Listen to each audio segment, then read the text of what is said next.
Well, I love the quote there, which says, "What is not started will never get finished." I mean, why would you? Why if you never started it, why would it even get finished? So you have to start. So if you're a business person, if you've not started anything, it is not going to finish unless you start it.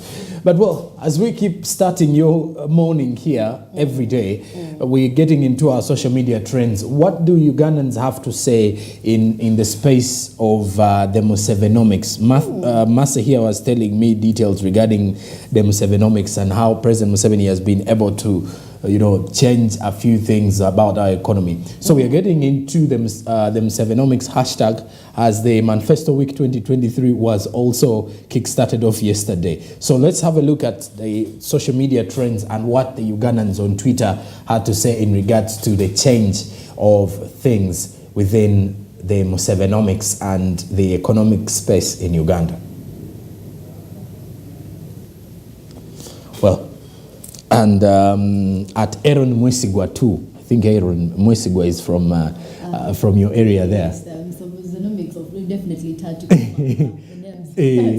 At KCCA, Uganda has taken over 15 city markets. This is according to what Aaron Mwesigwa tweeted in regards to the Manifesto Week 2023, looking at KCCA constructing a total of 9.36 kilometers of city drainages. Then besides that, he does mention that the sector performance of KCCA, the 15 city markets, he adds that to the pictorial, and he uses the hashtag Manifesto Week 2023 hashtag Musevenomics. Quite interesting hashtag right there. Musevenomics. I'm really loving it. I'm really loving the fact that people are enjoying this Manifesto Week. It's a positive thing. Actually. Yeah, and they're actually pushing towards the same kind of situation where the president is actually, reminding Ugandans to take charge of the economy. And I think it is a very a very huge sign of kickstarting of anything. And now Joyce Makoma at Joyce Makoma too says that the water and environment sector has the potential to deliver both growth and socio-economic transformation as stipulated in the NRM manifesto, as well as in the country's national planning framework. Hashtag Manifesto Week 2023, hashtag Musevenomics at Ministry of Water UG.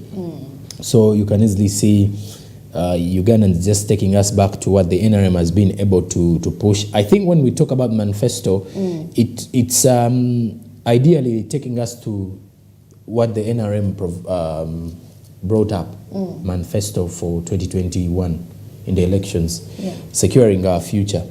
Yeah, so this is a look back at it. Then Fiona Kobsinje, the names. Oh, I know. The government of Uganda is investing in quality water infrastructure, which involves restoring and maintaining clean water sources, as well as promoting hygiene and investing in sanitation facilities. Hashtag Manifesto Week 2023, hashtag Musevenomics. I need to know, is it Kobsinje? Depending on where you come from. Depending on where you come from, the pronunciation varies. So it's Kobsinje. So she's also known as Princess Cherish 4 on Twitter with that these names are coming in. We need a balance. We really need a balance. Really, we need Kate. We need Suga. You know. This is quite an interesting one. Then Hafswa Hussein Kato, we are back to to the scoreboard now. Uganda's economy will continue to depend on the available stock of water, environmental and natural resources, which is likely to produce goods and deliver services. The sector has potential to deliver both on growth and social economic transformation as stipulated in the NRM manifesto. #Musevenomics in the details here. Now, also furthermore, you come to realize they've actually highlighted some of the achievements of the manifesto week and achievements on key milestones. You did mention boreholes, eh? Yeah. Then, as we continue, Rogers at Roger, Uganda says manifesto pledge not yet achieved on 1, rapid bus transit system, 2, light railway system, 3, development of pedestrian and border and bus lanes. I think if we were to look at the fact that the manifesto pledge saying that it has not yet achieved on the rapid bus system, you know, Ugandans only know when you're traveling to the West, Global is the bus that you know, and I've been told there's also a new king in town in Western Uganda that wants to outsport the global buses, the global coaches. We are up for it. We shall board them. And the Westerners are really waiting to see who is going to offer them 5-star travel back home. Then we have Dorothy Muhawe at Muhawe Dorothy. Says, I love the fact that I'm getting used to pronouncing these names. Says that Cabinet gave Kampala City Council Authority a mandate. Okay. Then Dorothy Muhawe again says Cabinet gave at Kampala City Council Authority a mandate of coordinating the Greater Kampala Economic Development Strategy 2020 to 2030. Emphasis being placed on environment, assets, conservation and protection, then competitive economic infrastructure, etc. #Musevenomics and #Manifesto Week 2023. I love the fact that we are talking economics. This is Uganda. This is interesting. As we are pushing for the Musevenomics, I think it is highly the same thing. I love the tweets. I know. So, Then there is Joyce Makoma. Joyce Makoma too says Prime Minister at Robin Anabanja launched the Manifesto Week 2023 for the financial year 2022-2023 on 12th May 2023. The financial year 2022-2023 forms the second year of implementing the NRM Manifesto for 2021 to 2026, amongst the key things of discussions here. And so as we continue with our update, with our social media trends, you get to realize it's quite the same thing regarding or rotating around what the Musevenomics are all about and what the government intends to provide to the Ugandans. And yeah, I think securing the future is what we're actually looking at. And it's something that we are following up more often. And maybe you never know what will happen in the long run. But also besides that, you can look at what has the people who have actually been tagged. There is at Kaguta Museveni, at Kabyanga B, at DMU Uganda. Those are some of the people that have actually been tagged in the same. Joyce Makoma with the latest in there. Well, that's it for our social media trends this morning. For the viewers out there, that is what most of the Ugandans were reacting to in regards to the president. And Bariomunsi Lisa did say Uganda's agriculture sector is thriving thanks to reorganization efforts, steady growth from 2.8% to 4.3%, showing that investing in agriculture pays off for the economy and the farmers. This is quite interesting. Yeah, I like the progress. And I want to agree with what you're saying, to the point that when government is investing heavily in agriculture, we are earning quite so well in the long run. And I think it is something to look back and ponder and say, we are moving on well. I think we should actually think of venturing into agriculture because I mean I think it's the way to go. Yeah. Whether land or not land, you can still venture into it and earn from it. Very true. And well, as we continue with our business trends, though, we now turn our eyes on the African Continental Free Trade Area sensitization and capacity building, where various media outlets and forums are on set to spread the AFC, FTA related agendas. The African Continental Free Trade Area is looked at as a market opportunity for continuous exposure of Ugandan products. And you know, Ugandan traders actually feel like that is the market space for them to push their products, their markets, their products and everything. Who knows, maybe it will be a Kickstarter for what will be, you know, the change of Ugandans expanding their market growth.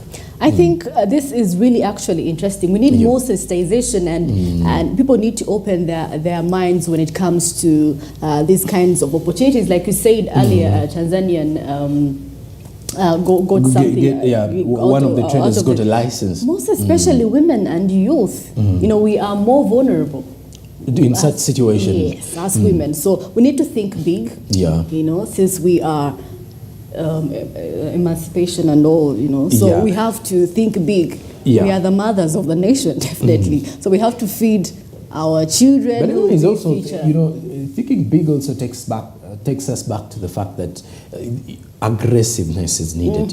You know, when you're aggressive as a woman, the vulnerability has to go aside at times in the world of business because you really need to be aggressive. You're competing for a market that has millions of people and millions of traders doing the exact thing you're doing. So that means you have to push in order to at least see that you get a thing or two from the same.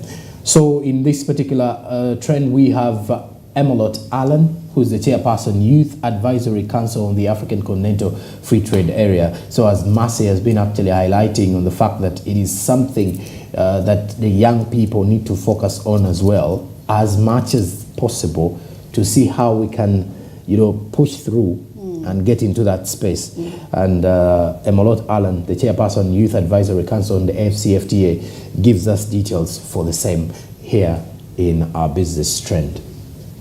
What needs to be done, especially now that we have the AFC-FTA, the government of Uganda has actually signed and ratified the AFC-FTA, the most important thing that needs to be done is to see that we go into a whole fully fledged process of sensitization. And sensitization encompasses a lot of other things. And the most effective one, radio programs, TV talk shows that mainly are centered around creation of the AFC-FTA knowledge. And when we do that, when we expedite that, and when we ensure that this is localized in very many languages, that would be the first step of our African women and youth in trade to be able to achieve or to benefit from the AFC-FTA opportunities, because they will be aware of the AFC-FTA. That is one. The second is policy advocacy. Yes, the country has signed and ratified the AFC-FTA, but we still have a challenge with our own legislators to understand that now there is the AFC-FTA. They are still going ahead, most of them, and most of the trade policy discussions or policy papers that we have right now are not AFC-FTA responsive. What we need to do in that other level of policy advocacy is to ensure that all trade discussions, all trade agreements are AFC-FTA responsive. That is the second stage of ensuring that we, Uganda, as a government or as a country, are AFC-FTA prepared, and mainly focused on ensuring that we benefit from the AFC-FTA opportunities. That's just another thing. The other thing that needs to be done is to see that we target specifically the youth. And in this case, we use youth-focused approaches into creating awareness on the AFC-FTA. And youth-focused approaches meaning that we use the social media, creating awareness. Government now needs to, the COVID showed us that the bigger majority of African women and youth are on in the social media. So we need to ensure that we also take advantage of the social media space that many of the millions of the Ugandan youth are actually in. So that is also another part of creating awareness. And with the social media, it's a sneak peek, mainly localizing the AFCFTA within 30 seconds, 1 minute. We have the TikTok, we have the Facebook, Twitter. All this are spaces that still need to be ventured, especially when it comes to AFCFTA advocacy. And the other thing, of course, is to see that we target our African women and youth in their institutions, tertiary and also technical institutions. Most of them now, we know government of Uganda is investing so much in the skilling of the youth, but how many of those youth know about the AFCFTA? So there need to be tailored programs that are aimed at ensuring that these youth in these tertiary institutions, in these technical institutions, are also equipped with the AFCFTA knowledge, so that when they leave those institutions, they already know that if we can't find market in Uganda, we can actually find market in another country. Not only in the East African community, but Central Africa, Southern Africa, and North Africa, and also West Africa. We need to begin equipping them at that level. And as the council, what we are trying to do is to ensure that in the process of our advocacy, in the process of executing our mandate, we target those key areas where youth are the majority in: the social media, the universities, the small and medium business enterprises. We are not forgetting the cross-border traders. We target their associations and we keep them. And we work with various partners: United Nations Economic Commission for Africa, or commonly known as UNECA, ITC International Trade Center. We ensure that we roll out masterclass programs on export readiness. We train our young entrepreneurs to be export ready. We just came out from Cape Town, South Africa, where we did an export readiness training for our SMEs in Africa. And of recent, 2 weeks ago, we were in Sheraton Hotel here, training our Ugandan entrepreneurs with the Chamber of Commerce, of course supported by International Trade Center, to ensure that the youth are positions, are they at the forefront of taking advantage of these opportunities. So briefly, those are some of the many opportunities, the strategies we can use to ensure that our African women and youth are at the forefront. So the goal is mainly to ensure that our development partners continue supporting these efforts of the council, but also secondly, also continue widening their programs in terms of engagement.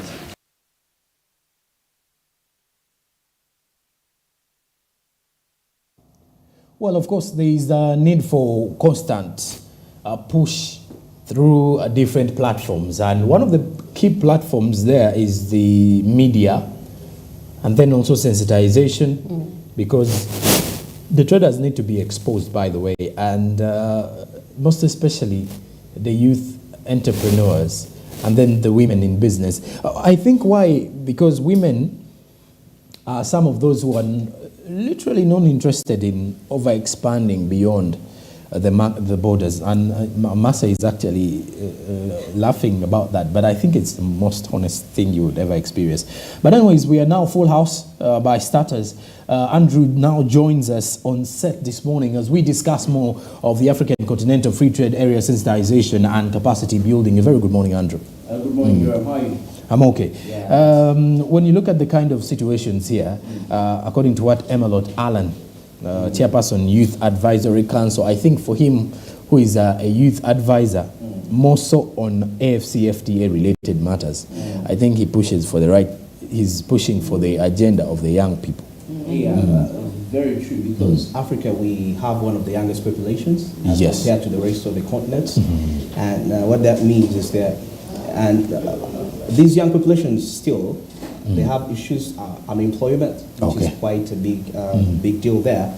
So you see that exposure, continuous exposure, they need to get used to these terms, in a way of trying to, fit within this market for it to be a success. Because, Joram, I'll tell you the truth. It's time for Africa to have its self-sustaining economy. Like what I mean, whereby even though there was a global supply disruption chain, Africa can still be sustaining, in such a thing. So we need the youth to really participate and get to know what the strength of African Free Trade Area. To some of them, I know these things might seem boring. Yeah, it doesn't. No, business has always seemed boring. Boring, I know, but this is your life. The reason that's why you wake up worried every day is because of money. Yes. Yeah. And now nobody thinks about how do I make. You're worried about breakfast tomorrow, but you're not worried that you've slept without an idea. But that's how that's how Uganda is currently. We sleep on Yeah. God's will. It's a God's promise kind of mentality Yeah. that we have, that, you know, tomorrow if I think sleep, about it when I wake up. and you'll always have solutions in the morning when you leave your bed. Actually, me, I want to believe. My worry lately, I'm cultivating something whereby Yeah. if I sleep without a business idea to help me solve the problem for tomorrow, that is more worrying than even though I have a 20K for breakfast tomorrow. Yes. Because that's temporal. But an Yes. idea is generating income for all this. you Yes. know. It takes us now, back to the quote we had yesterday that was Yes. saying that if you're spending every day, you need to make sure you earn every day. every day. You know? Because it doesn't make sense for you to spend what you don't have. Perfect. But surprisingly, the kind of economy we are in today, we tend to spend more than we have. Yeah. And I still don't know how we get the money that we are spending. But we end up spending more money than you can actually make in a month. Very true. Somebody earns less, but they spend more. Really, it really gives you a glimpse of what it is like. Because anyway, our economy is predominantly informal. Yes.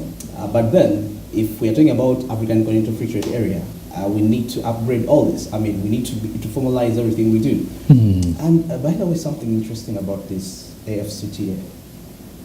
Do you know that, according to the projections of the World Bank, by 2030, even with its challenges associated with it, at least about 100 million Africans will be driven out of poverty. And all these are young. Through the FCFT. Because I believe it will create 100 million. markets, right? The markets that it will be able to create. And Yes, you know. the sense of market, I think the sense of market and how we are going to utilize this market matters a lot. Very like true. you mentioned, that when you look at women in business, for example, you look at the youth, how are we going to put them into this space? Yeah. Because for the women, they are vulnerable. There are lots of things that are attached to women. Yeah. Once a woman, for example, gets married, responsibilities are more attached to the family and how the family has to be. That is what society is demanding you. Yeah. Now, also you as a person who's career-driven, something else is driving you at the end of the day. So when the FCFTA comes in, maybe it is something, like I've mentioned, aggressiveness for someone to tap into those markets. Yeah, aggressiveness, and actually, I feel like there is also need for government intervention. Thanks to the United Development Program, together with PSFU, as one of the ways to harness opportunities within the FCTA, they have been able to help at least about 100 companies to produce for export. Yeah. You know, because that's the issue here. And there has also been a challenge regarding financing for industrialization, and there are some banks that are coming on board for this, because I believe we are doing our best. One of the ladies talked about something. She's one of the renowned entrepreneurs. She said, you know what, we suffer. Even I am aggressive. I go out to countries to push my brand, but do you people know how hard it is to push a brand which is from a foreign country, in a country when they're already, you know? So it's like, I wouldn't be doing this if you Ugandans were supporting this, you know? So literally, it's trying to show us that the Buy Uganda, Build Uganda agenda, to some extent, has not achieved its internet goals. That is the reality. Because this is an entrepreneur. She's been doing this for the last 28 years. Yeah. You know? And I think it is something to look back on. But Marcia, when you look at the fact that women, in business especially, I did mention personally that most women are really not so into the element of expanding beyond the borders of Uganda. They feel more comfortable doing business within here. You know, it's a very huge... I think it's in nature of women to think, to be protective. Yes, Probably. narrowly. They don't want to go far from their home, and you know, there's that thing because of the worry keeps that it them, may. yeah, you know, when I go far from home, and but I believe there are some women that are really pushing for it. Women that really know what it means. Actually, they are one of the most favored groups, youth and women, for this African Continental Free Trade Area. Yes. Priorities, most of the programs that are in the sensitization programs, youth, women, a key focus, and financing is available for them to be able to produce their goods to these different African countries. I really It's urge women to look through it. And actually youth, I like the new curriculum. It's diverting the students and children of this all the where we are the more traditional. theoretical and we are more reading practical. huge books. We are now more practical. The kids are more practical. Yes. They have I think by the time you finish your levels, you have learned a skill or two, and these are skills that will help us push this thing. By the way, that's something very, John, that's a key point. We need skills because if you tell me that you have a skill, okay, you started on university. What you studied in Uganda, probably it's the same somebody started out there, probably even much better. But this skill you've cultivated, with skill, there is that art of natural creativity that because it comes within you. Yeah, definitely. And once it's, they call it, once it's amplified, man, you can go beyond. Unstoppable. Money will come in. Trust me. That's where the money is at. Okay. And well, of course, the discussions of the African Continental Free Trade Area continue to remain under scrutiny, and of course, conversations, agreements, pushing out there for us to remind you how much of an opportunity the AfCFTA is creating for you as a business person, because this rich market and wide market opportunities for anyone out there, especially the SMEs as well, those who are yearning to expand. But as we're heading to the break, the Zabo markets are officially opened. It's already past 15 o'clock. So what you definitely need to know is quickly rush to the platform and invest as much as you can. The minimum amount of investment is 15,000 Ugandan shillings. Invest some money today and start your investment if you haven't by registering with the platform. After using the USSD code *292#, you'll be able to follow the prompts. Registration is with your national identification number, and then in the long run you'll be able to invest your money into the Zabo platform. The space is huge and wide enough for you to land yourself into greater opportunities. Zabo, my money, my future, powered by Autotest Africa. It says do something. And well, after the break, we shall be bringing you more details from sports business and a build up on entertainment business with Andrew here. Good morning, stick around.